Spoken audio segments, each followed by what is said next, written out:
about what changed in the third quarter. He said there was an attitude adjustment. Obviously, you don't have Steph. At some point, I'm sure you found out you were going to have Jimmy in the second half. Was there discussion? Did it just click? What happened there in the third quarter? Yeah, I think we picked up our pace against a team like that. If you let them get set in the half-court defense, you've got 5 guys almost at all times that are out there that can defend. And so for us, it was about getting a little bit more organized offensively, but ultimately pushing the pace and not relying on really a first action to get us a bucket. That's a defense you've got to move side to side at least 2 times to be able to attack the paint. They're long. They swarm the paint when you get in there. And so for us, we've got to really commit to moving the ball side to side and just trusting each other. What's the key to pushing pace but also limiting turnovers while you're playing fast? Yeah, spacing. Obviously, in transition, you want to get wide, run wide. I think the thing that was really great for us about the pace was that they get cross-match. You've got some guys that they want to get on individual players, and so for us, it's really tough to match up in the half court. And so if you push that pace, you have the spacing that you want. Their defense gets a little bit lost at times. So they're elite defensively. You've got to catch them in other ways. You can't rely on half-court offense night in and night out to beat them. How often you work on your post-up game? All the time. Yeah, I feel like I can pass really well out of it. I want that one back at the end. Just missed it right over the top of Joe there. But it's something that I grew up doing with my brother. You kick the shit out of each other enough. You play enough post basketball in the driveway.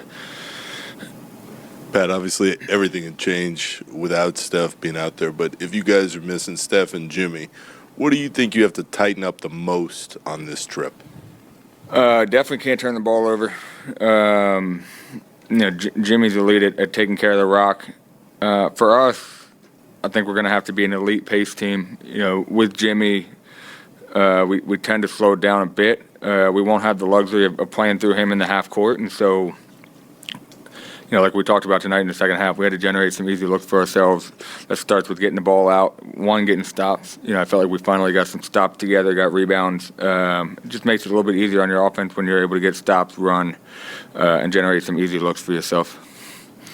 Pat, how much do you feel like you progressed as a shooter from last year compared to this season? Oh, night and day. Last year for me, I was an energy guy through and through. We're down 15, down 20.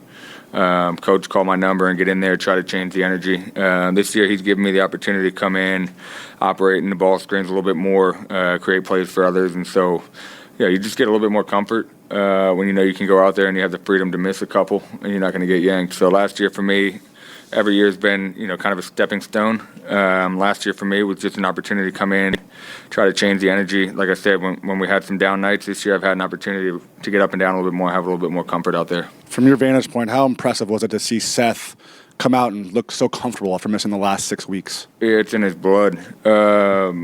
He's always been a shooter, man. So, he's got the green light to shoot it from anywhere on the floor, just like his brother. We have full confidence it's going in. We were just catching up after. I said, it has to feel good. I know that feeling too. Getting some DNPs and sitting out, there's no better feeling than being able to get to lace them up and get out there and get after it. You guys make your run with those guard-heavy lineups. What's the difference between playing with these guard-heavy lineups compared to something more traditional? Yeah, if you look across the league, pace is up like crazy, and so I think there will be some pushback on the guard-heavy lineups. But the game has evolved so much. I don't know if there's really a big out there for them. Cameron Williams was playing the floor, but he spaces the floor. So you can say there's guard-heavy lineups. You just have to figure out how to capitalize, take advantage of it in both the half court on offense and defense. We've always been pretty guard-heavy here, and quite frankly, Tracy's banged up. QP's a stretch 5, Al's out. So what other big are we going to put out there right now? So asking a lot of Dre. I think we'd like to get healthy first and foremost, and then we'll figure that out. Steve Kerr was saying as he considers who to play, he has to remember that you're a two-way player. There's a limit on how many games he has you for the season. What do you think about that as far as what you want for the season or what you want for your career, knowing at the moment there's a cap? Yeah, it's tough. Just compete every night that I'm out there. I'll let them handle that. That's something the front office and I will have conversations about. I can only control day to day right now. So no, I feel like I've shown that I can play at this level at a really high level, impact winning. And so ultimately I'll let them make that decision when the time comes. But yeah, we will have to monitor it and figure that out. Is that it? Good.